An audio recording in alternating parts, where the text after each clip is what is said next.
Hallelujah, praise the Lord. So, may babahagi lang po ako ngayon, no? Ito po yung patungkol sa prophetic vision na pinagkaloob ng ating Diyos sa akin. Noong December 5, 2024. So, pinost ko na po ito sa Facebook. Pero, i-share ko ulit through videos. So, noong December 5, kaya yun na vision. Nakita ko po yung mas mabilis na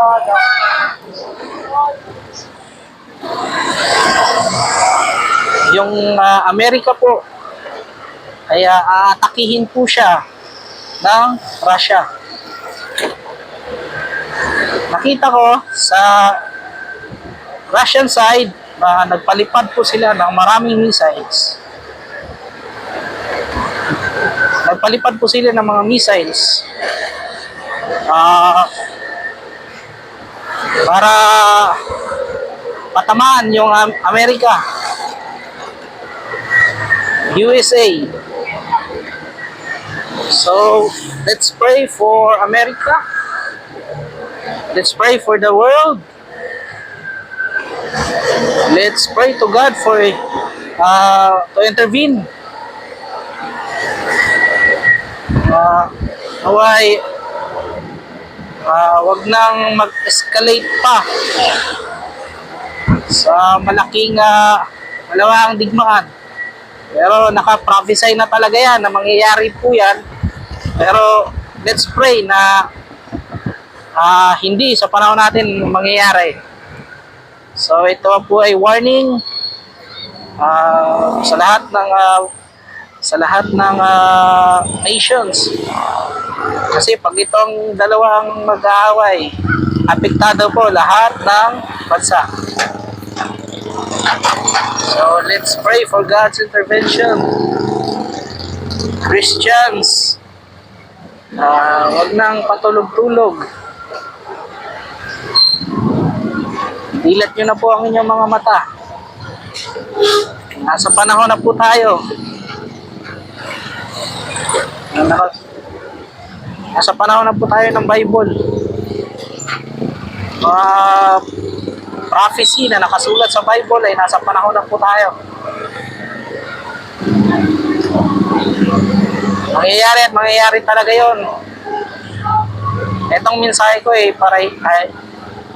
kaya yung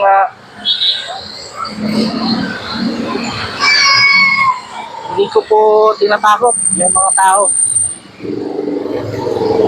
especially sa mga Kristiyano.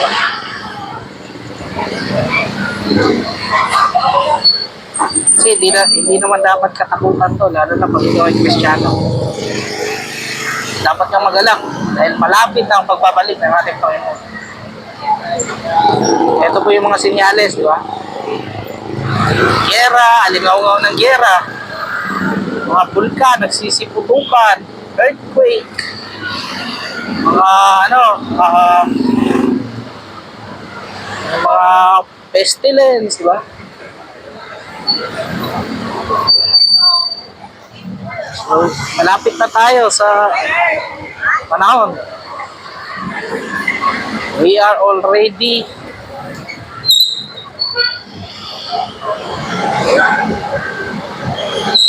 sa mga huli. Nasa ano na tayo? Mga huling araw.